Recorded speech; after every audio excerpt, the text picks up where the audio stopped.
जय हिंद दोस्तों। आज हम लोग एटमॉस्फेयर और उसके संगठन कंपोजिशन के बारे में देखेंगे।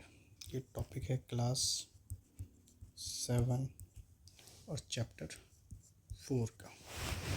ठीक है, आज का टॉपिक ही है वायुमंडल, एटमॉस्फेयर। वायुमंडल क्या है? पृथ्वी के चारों तरफ स्थित वायु का घेरा है जो पृथ्वी की गुरुत्वाकर्षण पे मतलब ग्रेविटेशनल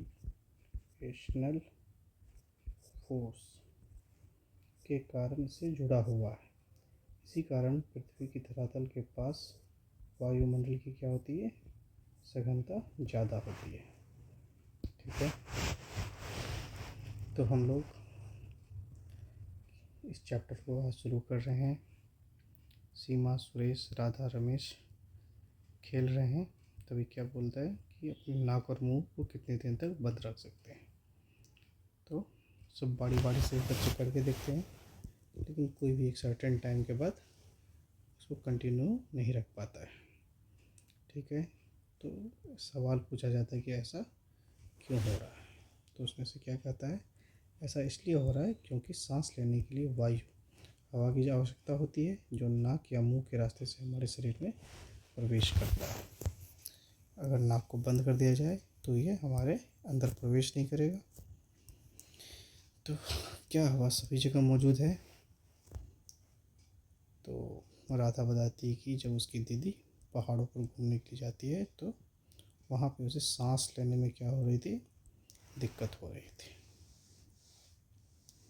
तो सवाल ये पूछ रहा कि ऐसा क्यों हो रहा था कि पहाड़ों पे सांस लेने में दिक्कत क्यों होती है। क्योंकि धरातल के ऊपर जाने पर ऑक्सीजन की मात्रा क्या होने लगती है, कम हो जाती है।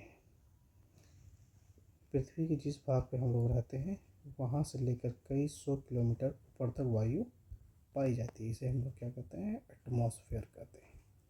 ठीक है, वायुमंडल से हमारी पृथ्वी चारों ओर घिरी हुई है।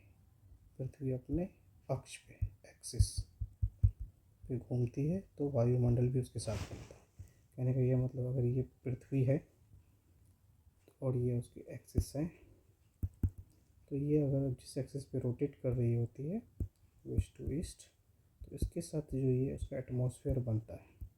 ये भी गुरुत्वाकर्षण पुल मतलब ग्रेविटेशनल पुल की वजह से ये भी इसके साथ बंधा हुआ है और ये भी इसके साथ रोटेट कर रहा होता है।